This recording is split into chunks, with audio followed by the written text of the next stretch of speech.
Hey guys, we've got the RV out of storage and we are going ahead and doing all those yearly maintenance and repairs that need to be done before the camping season starts.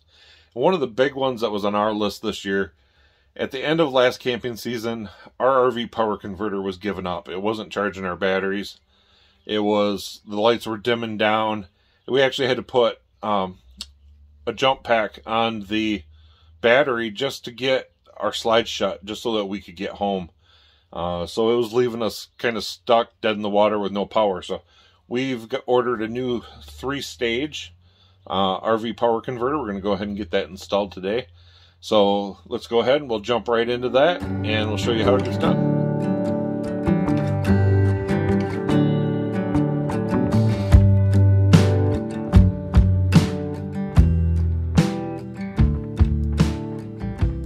Alright, so we go ahead and we get started at our power distribution panel right here, and it's usually just a couple of screws and we can go ahead and remove that cover.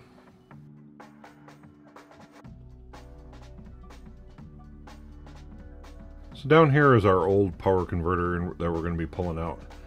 He's got some wiring up here on the 12-volt DC side, as well as our breaker here on the 120-volt AC side. We've already unplugged the RV and disconnected the battery, so we know there's no power here anywhere.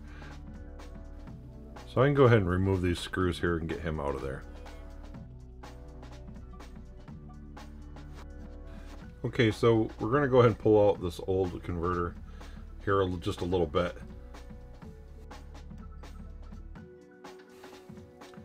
So now that he's pulled out, I need to undo some wiring here, and I think I'm going to start by just going ahead and clipping the old wiring and get it out of the way.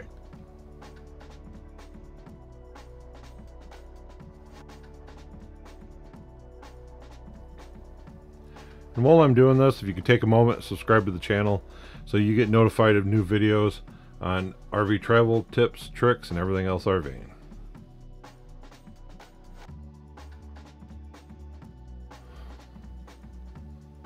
So while I was right here, I went ahead and I pulled the reverse polarity 12-volt fuses from the circuit board to go ahead and check those, make sure we didn't have anything blown there from all the issues that we were having, and they looked good. So with that, I can go ahead and start taking out the old wiring. I'm going to start with our neutral up here on our neutral bar. Go ahead and take him out of there, and our ground wire over here on our grounding lug.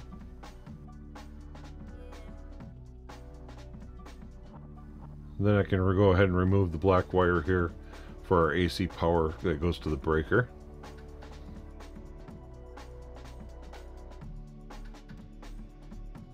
Okay, so I can go ahead and start wiring up the new power converter now.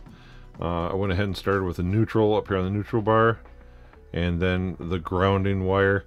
Now this Powermax converter, the ground wire is both green and yellow, but it is the ground wire that goes to your grounding lug.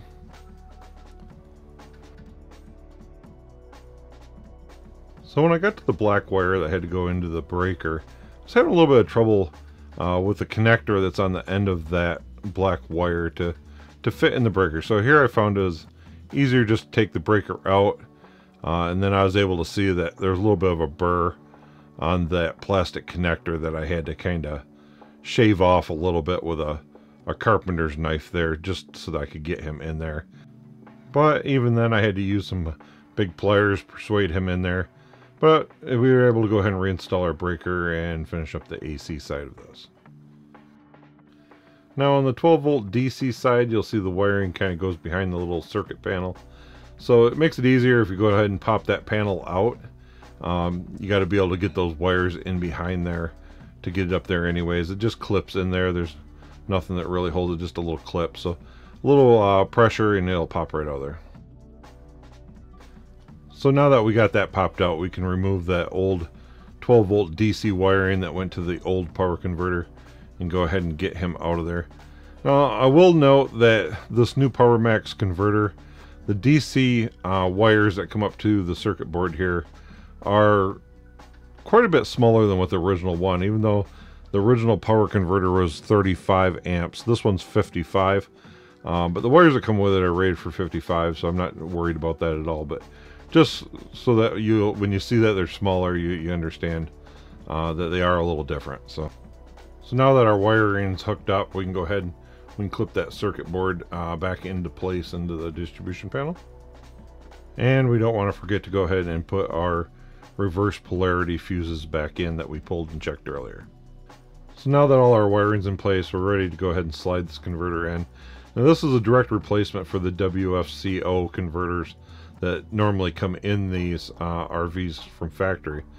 And it'll actually screw right down to the same mounting holes that the old converter did in the fuse panels. Now, not all the converters I've found out there were direct replacements.